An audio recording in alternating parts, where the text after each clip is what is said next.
Buenas tardes, ¿qué tal? Mi nombre es Roxana Arévalo Bastante, soy médico pediatra, actualmente laboro en el servicio de niños del Hospital San Bartolomé y a continuación vamos a conversar sobre las urgencias en pediatría.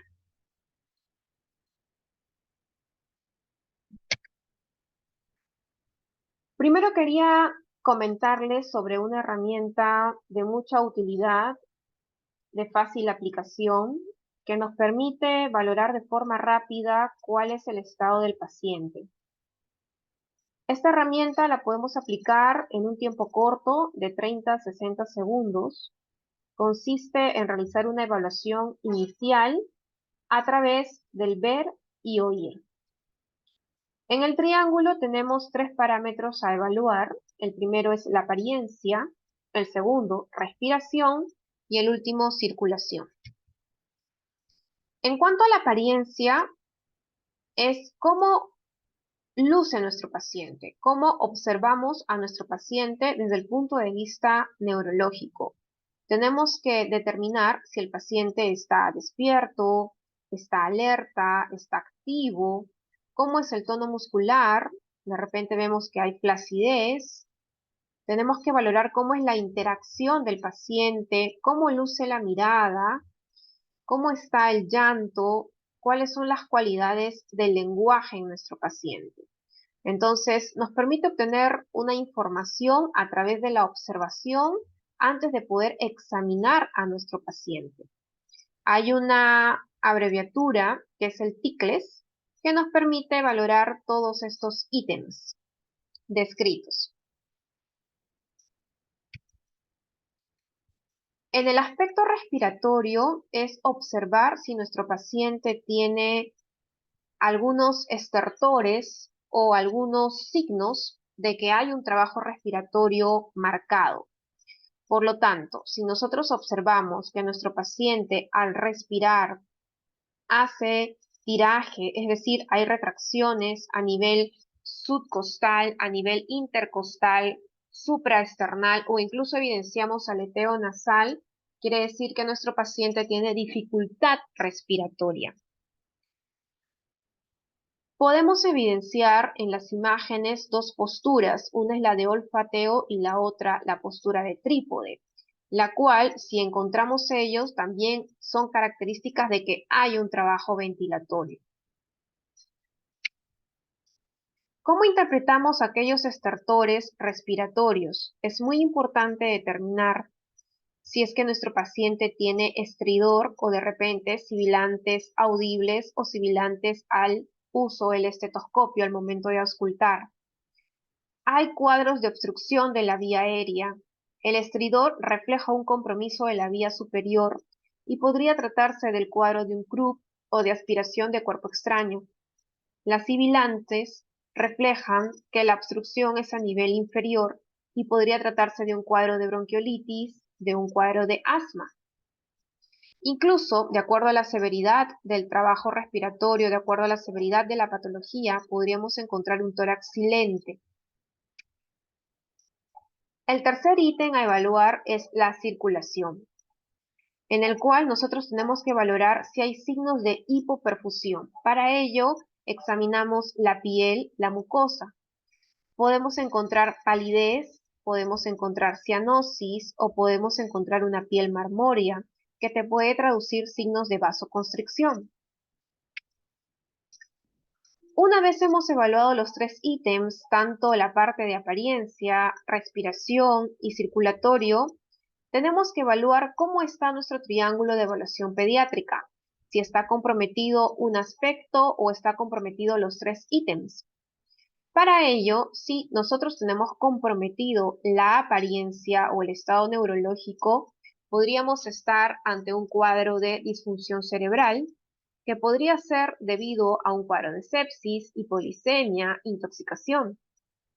Si el aspecto ventilatorio está afectado y también la apariencia, tenemos un cuadro de dificultad respiratoria y podría tratarse de una crisis asmática, bronquiolitis, Krupp, neumonía. Si tenemos comprometido el trabajo respiratorio, y el trabajo en la parte de la apariencia, tenemos el cuadro de una falla respiratoria. Si solo está afectado la circulación, hablamos de un shock compensado. Pero si aparte de la circulación está comprometida la apariencia, tenemos un shock descompensado. Y si los tres ítems del triángulo están afectados, hablamos de una falla cardiopulmonar. ¿Cómo interpretamos este triángulo de evaluación pediátrica? Es determinar, mi paciente está estable, mi paciente está inestable.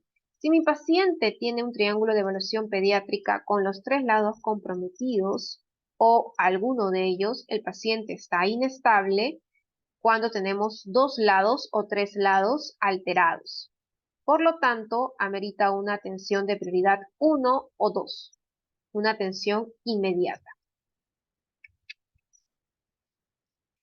En cuanto a la evaluación primaria, tenemos que utilizar el ABCDE. En realidad, esto es un complemento a la aplicación del triángulo de evaluación pediátrica.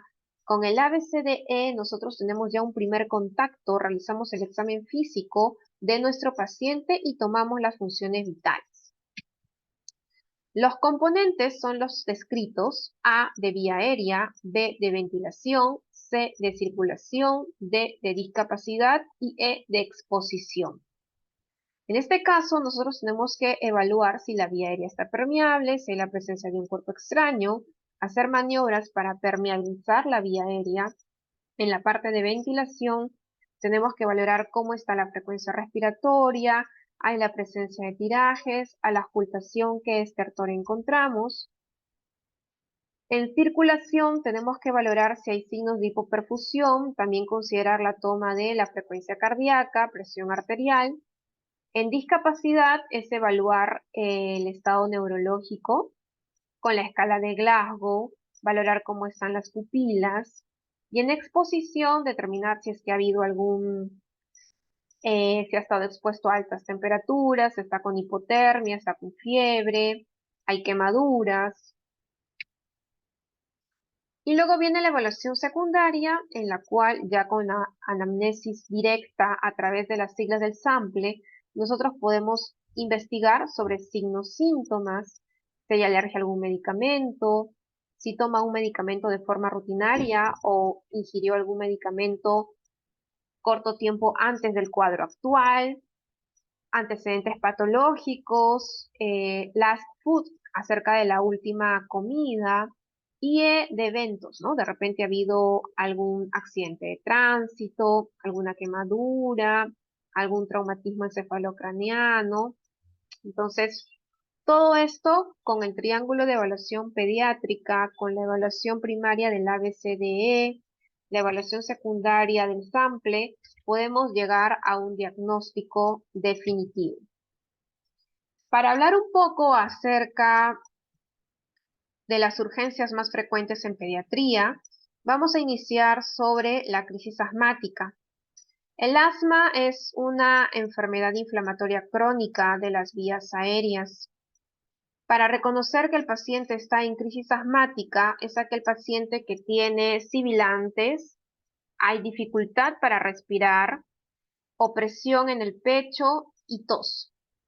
Para nosotros determinar la severidad de la crisis asmática utilizamos un score, que es el Pulmonary Score, que determina ciertos parámetros como la frecuencia respiratoria, las características de los sibilantes y el uso del músculo esternocleidomastoideo.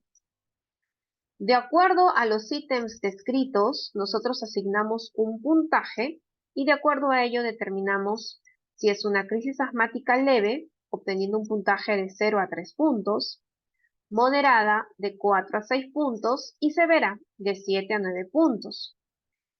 Si hay mayor frecuencia respiratoria, si los sibilantes los encontramos en ambos tiempos, inspiración, expiración, o son audibles sin necesidad de utilizar un estetoscopio, o la actividad del músculo es severa, consideramos un mayor puntaje. Por otro lado, en la siguiente tabla vemos que hay una correlación del puntaje que obtenemos al aplicar el Pulmonary Score con la saturación de oxígeno.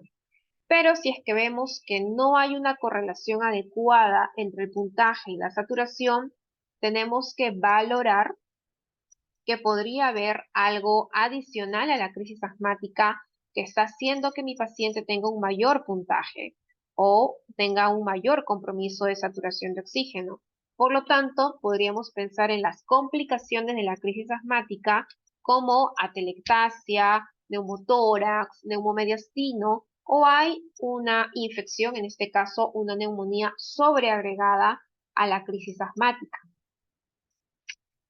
Para el manejo, una vez yo he determinado con el puntaje del Pulmonary Score, si es una crisis leve, moderada, severa, hay que tener en cuenta que en los 3 niveles de severidad vamos a utilizar el beta-2 agonista, que es el salbutamol, y un corticoide. Si fuese una crisis leve, en este caso, el beta-2 agonista a utilizar es el salbutamol con 2 puff cada 20 minutos por 1 hora, ¿sí? Reevaluamos al paciente, pero dentro de esa primera hora tengo que haber administrado mi corticoide de acción sistémica, que generalmente es de presentación vía oral.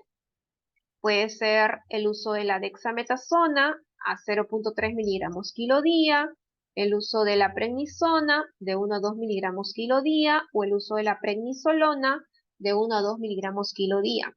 Luego de la terapia de crisis, evaluar si mi paciente ha mejorado o no. Para ello, tengo que volver a evaluar la frecuencia respiratoria, volver a auscultar para determinar la característica de los sibilantes y volver a evaluar la actividad del músculo esternocleidomastoideo. Si el paciente evolucionó de forma favorable, consideramos el alta con el uso del salbutamol por unos 5 a 7 días y el uso de su corticoide, que puede ser vía oral, de 3 a 5 días, recomendándole un control en 48 a 72 horas de forma ambulatoria. Pero si el paciente no responde y de repente continúa con taquimia, continúa con los sibilantes o hay signos de compromiso de actividad del músculo esternocleidomastoideo, podríamos considerar que el paciente, si evalúo con mi pulmonary score, podría tener un mayor puntaje, de repente de 4 a 6 puntos, y estamos ante una crisis moderada. En una crisis moderada, lo ideal es que utilizamos el beta-2 agonista, que es el salbutamol, pero con mayor número de puff. Podemos utilizar de 6 a 8 puff cada 20 minutos por 1 hora, o podríamos considerar nebulizar al paciente. En este caso, en realidad no hay diferencia significativa en utilizar el salbutamol con inhalador o nebulización. Hay que tener en cuenta que aparte vamos a utilizar el corticoide, que puede ser vía oral, los que ya habíamos mencionado, o si de repente el paciente presenta vómitos, intolerancia oral, o le vemos con mayor trabajo respiratorio y no tiene la capacidad de poder tolerar vía oral, podemos utilizar el corticoide de forma intramuscular, que podría ser la dexametasona, o considerar colocarlo de vía endovenosa, que podría ser la hidrocortisona, a 10 miligramos por kilo día o la dexametasona a 0.3 miligramos por kilo. Luego de la hora de mi beta-2 agonista y mi corticoide, si yo evalúo a mi paciente y aplico el score nuevamente y veo que mantiene el mismo puntaje o de repente tiene un puntaje mayor, tengo que adicionar un anticolinérgico, que en este caso es el bromuro de ipatropio, y lo puedo utilizar de 2 a 4 puff cada 20 minutos por 1 hora y luego de ello reevaluar.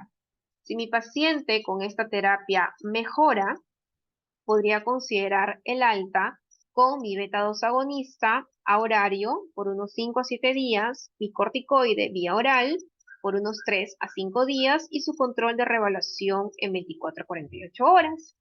Pero si mi paciente no mejora, mantiene el mismo puntaje o tiene mayor puntaje y ya estamos ante una crisis severa, ese paciente tendría que hospitalizarse.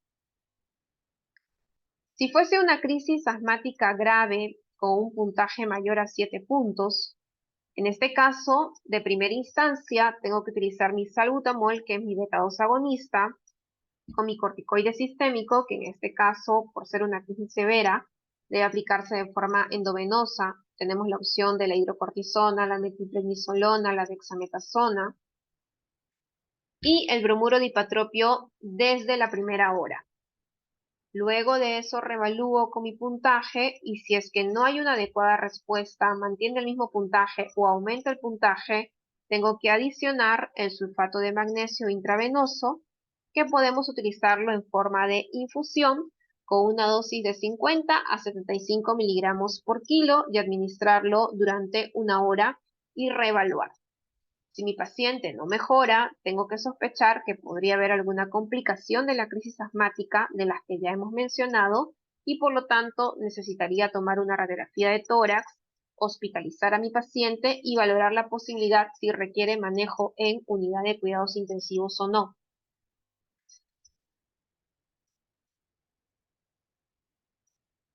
Por lo tanto, los pacientes que se hospitalizarían en una crisis asmática son aquellas crisis asmáticas moderadas que luego de la segunda hora de tratamiento no mejoran o las crisis asmáticas graves desde un inicio para monitoreo.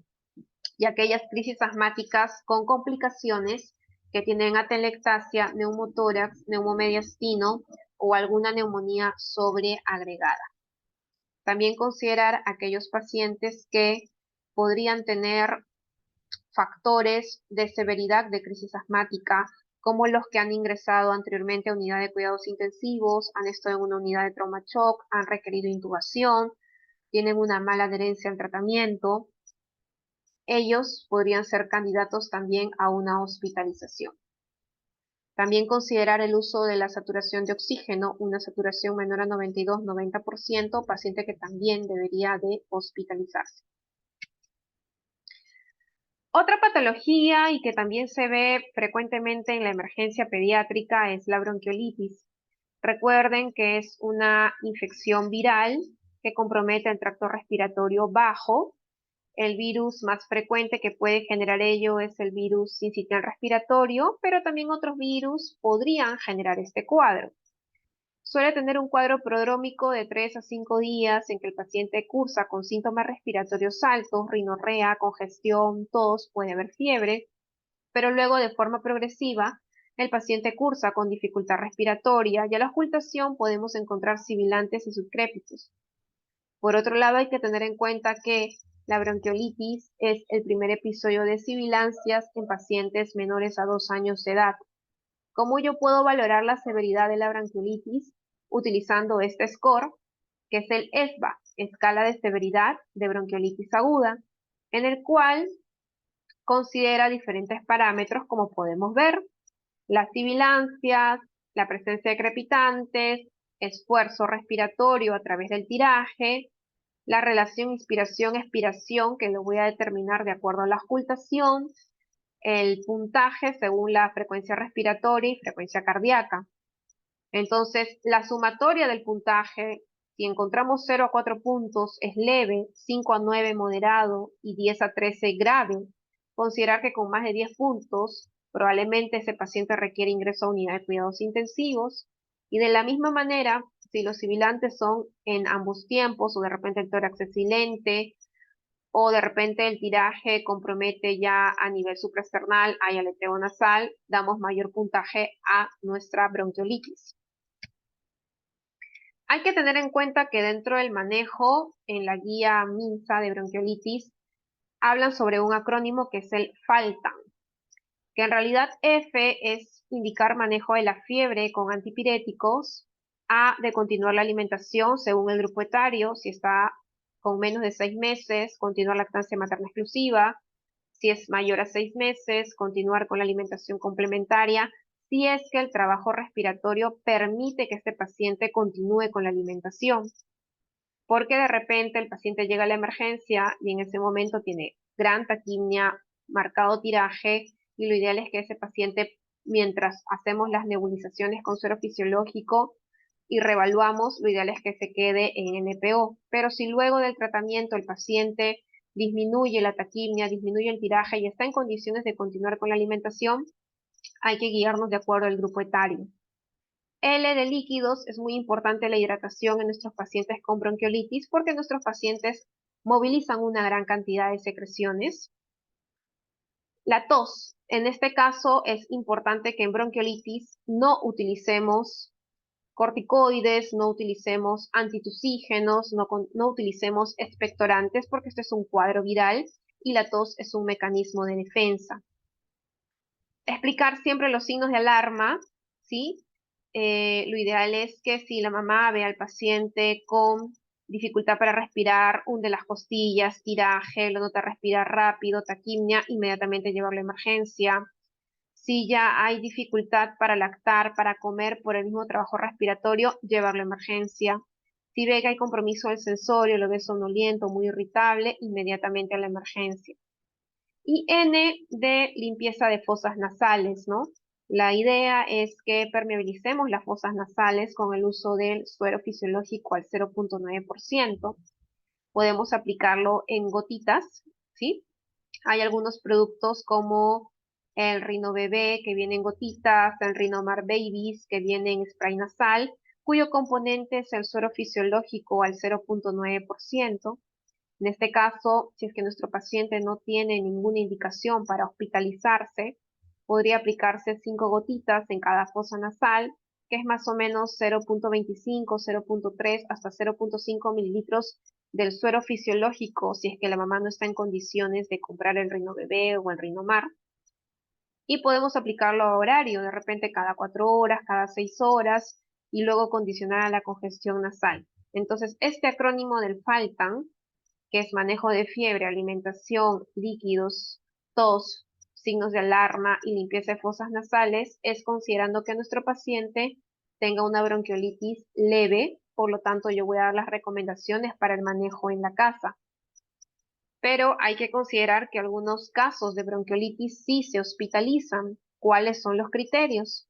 Que sea un lactante menor a 3 meses, que evidenciemos cuadros de apnea, que tenga saturación menor a 92%, que no pueda lactar, que vomite, que haya signos de dificultad respiratoria, que luzca mal, que haya comorbilidades asociadas como desnutrición, cardiopatía, enfermedad pulmonar crónica, prematuridad, displasia broncopulmonar, que podrían hacer que la bronquiolitis evolucione a severidad o que de repente no haya esa confianza de que el cuidador va a poder manejar este cuadro en casa. Entonces, si tenemos a nuestro lactante menor a 2 años, este es el primer episodio de sibilantes, nosotros tenemos que definir es una bronquiolitis y evaluar, ¿tiene criterios para hospitalizar? Si no tiene criterios para hospitalizar, valorar si hay los factores de riesgo para severidad, que ya los hemos mencionado, y utilizar el acrónimo FALTAN para dar las recomendaciones de manejo en la casa y sugerir una reevaluación en 24 horas. Pero si nuestro paciente tiene criterios para hospitalizar, lo ideal es referir a un establecimiento de salud de mayor nivel de complejidad para que este paciente pueda ser hospitalizado y pueda requerir el apoyo de soporte de oxígeno si la saturación es menor o igual a 92%, realizar las nebulizaciones con suero fisiológico con 4 cc cada 20 minutos por 1 hora y reevaluar, hacer el manejo de secreciones a través de la aspiración de fosas nasales. Si nuestro paciente mejora, podríamos considerar dar de alta siempre y cuando nuestro paciente no tenga criterios o factores de riesgo de severidad o algún criterio de hospitalización. Y si no mejora, considerar que este paciente tiene que continuar hospitalizado y valorar si tiene criterios o no de ingreso a una UCI pediátrica. En cuanto al croup, que también es una infección viral, generalmente ocurre en lactantes de 3 meses hasta los 6 años de edad. El virus más frecuente que puede causar ello es el parainfluenza, pero también diferentes virus podrían generarlo. La característica en la clínica es que tiene una tos tipo perruna, metálica, hay disfonía, hay estridor durante la inspiración, puede haber signos de dificultad respiratoria y también tenemos un score que nos permite valorar la severidad, que es la escala de Wesley, que también tiene ciertos parámetros a evaluar como la presencia del estridor inspiratorio, la presencia de tirajes, cómo está la auscultación, hay cianosis, cómo está el nivel de conciencia. Entonces, si este estridor nosotros lo encontramos al reposo o hay un politiraje, el tórax es silente, cianosis al reposo o el nivel de conciencia está comprometido, damos mayor puntaje. Si tenemos 3 o menos de 3 puntos, es un CRUP leve, 4 a 5, moderado y de 6 a más, grave. Hay que tener en cuenta que también hay indicaciones para hospitalizar un CRUP. Si es un CRUP severo, si el estridor está en reposo, si hay dificultad respiratoria progresiva, a pesar del manejo que vamos a dar con el corticoide y adrenalina, si hay compromiso del sensorio, si el paciente está cianótico, si es un lactante menor a 6 meses, si hay una inadecuada posibilidad de seguimiento por parte del cuidador. Entonces va a depender mucho de la clínica del paciente y de cómo responda al tratamiento para yo definir si se hospitaliza o no.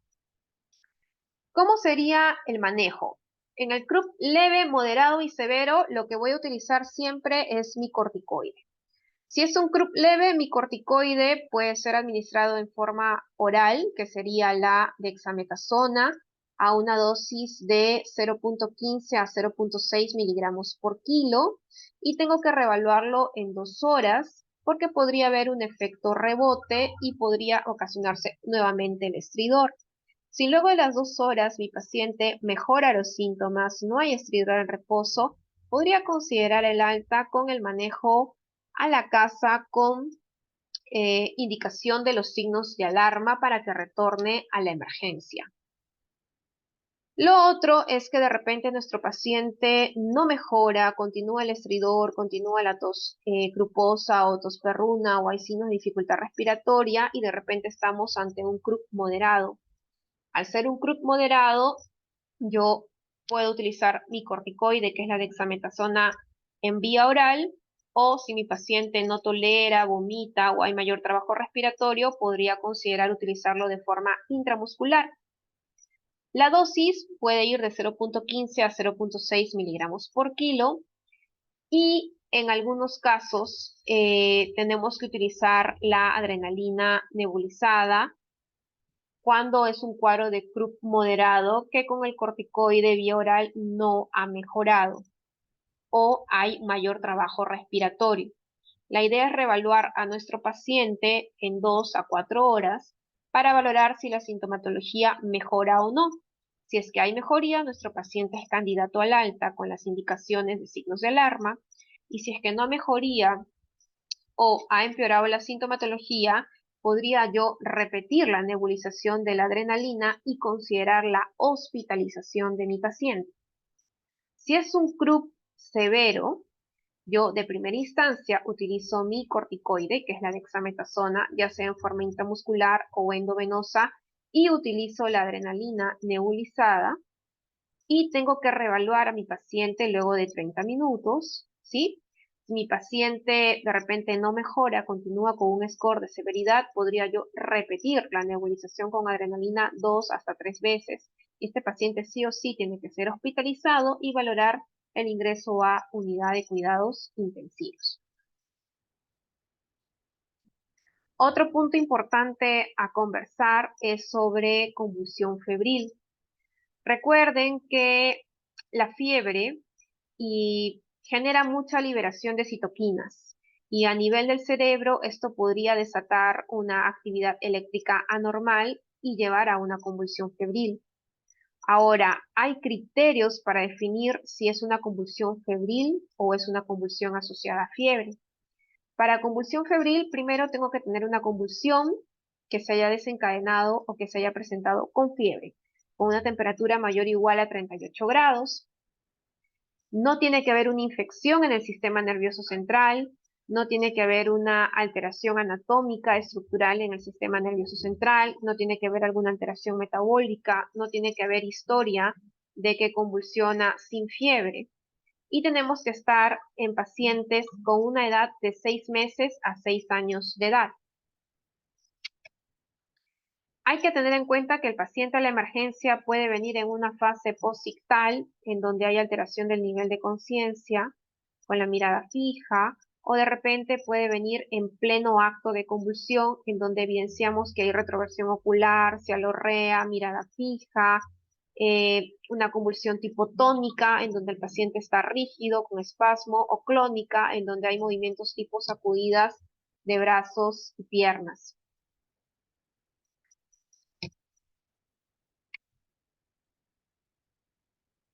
Hay que tener en cuenta que hay diferentes tipos de convulsión febril, puede ser simple o compleja.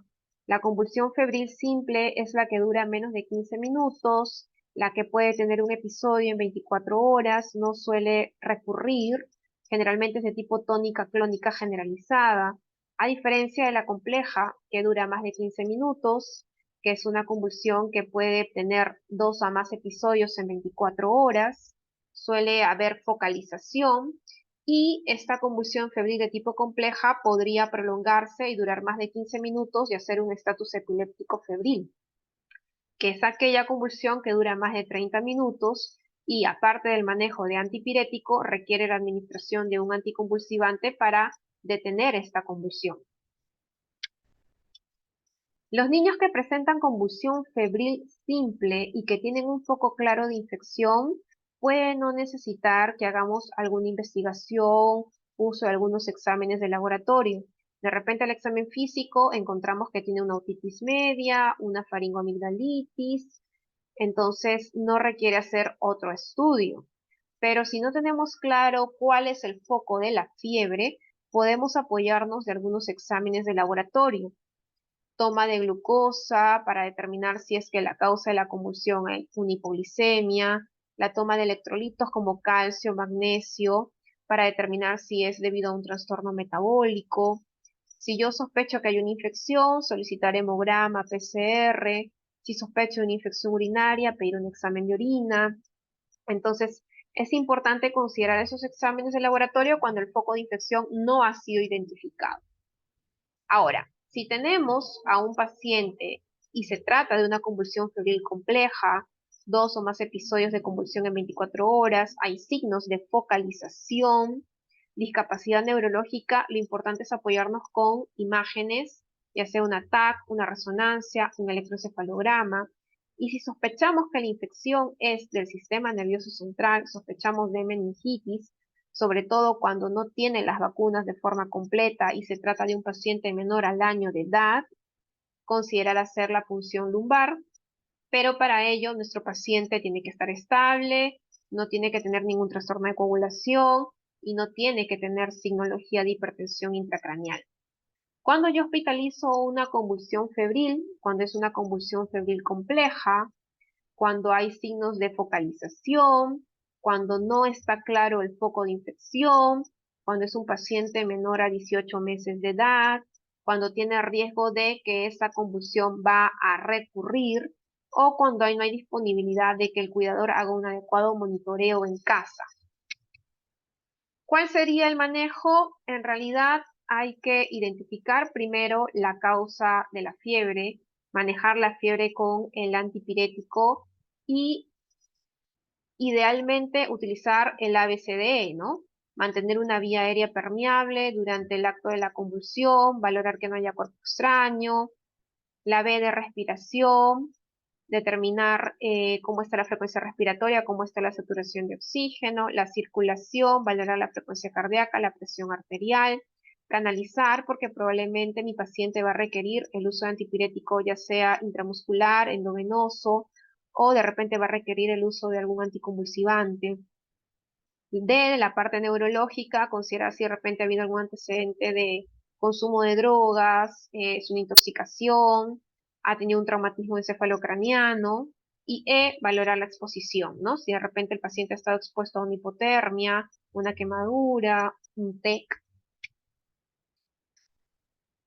Hay que tener en cuenta que si el paciente tiene una crisis que estamos presenciando y ya manejamos con el antipirético y el paciente sigue convulsionando más de 5 minutos, probablemente este paciente requiera un anticonvulsivante. En este caso tenemos las benzodiazepinas, que podría ser de uso el midazolam, el diazepam. El midazolam podríamos utilizarlo en forma intranasal o endovenoso, el diazepam en forma intrarrectal o endovenoso.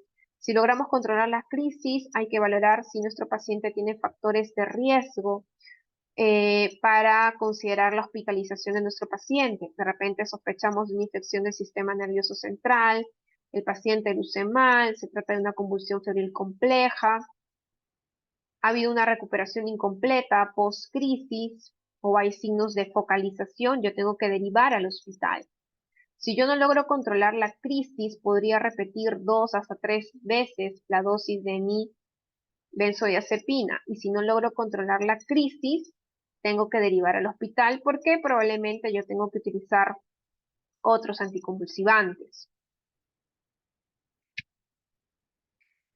Si estamos ante una convulsión febril simple, esta es la primera crisis, y de repente yo identifico la causa de la fiebre, trato la causa de la fiebre, no precisa hacer algún otro estudio por parte del neuropediatra, pero sí que tenga sus controles por consultorio por pediatría.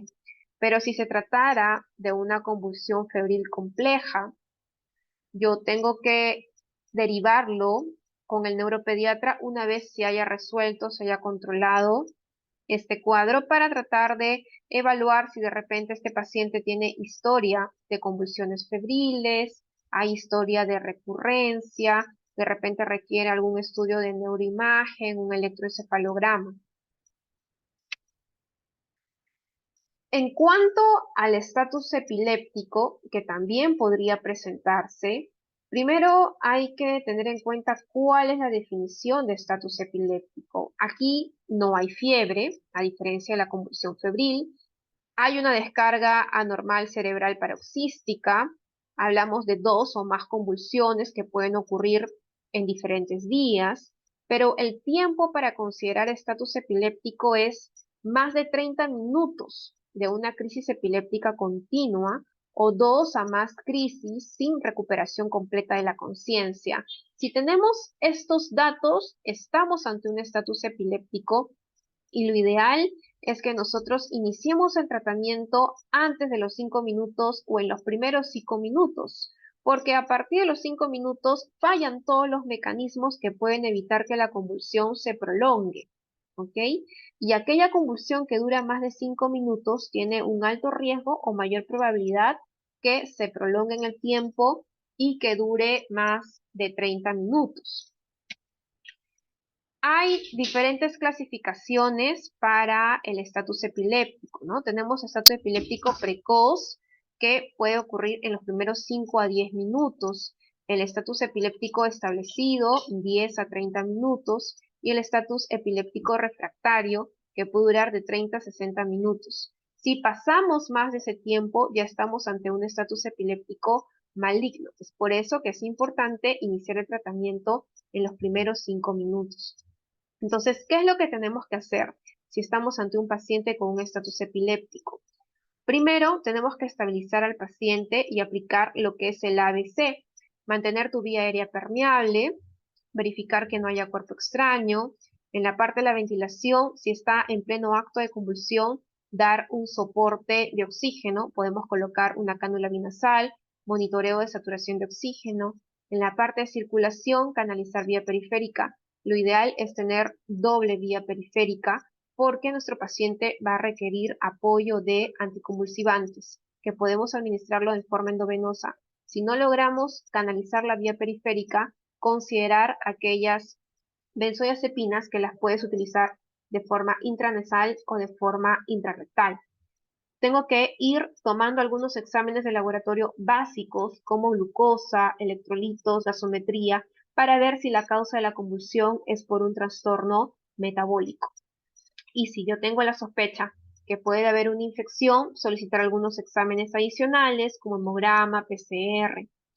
¿Qué pasa si yo inicio la aplicación de mis benzodiazepinas en los primeros 5 minutos? De repente con la primera dosis mi paciente deja de convulsionar, pero si luego de la primera dosis mi paciente continúa convulsionando, yo puedo utilizar 2 hasta 3 dosis de mi benzodiazepina.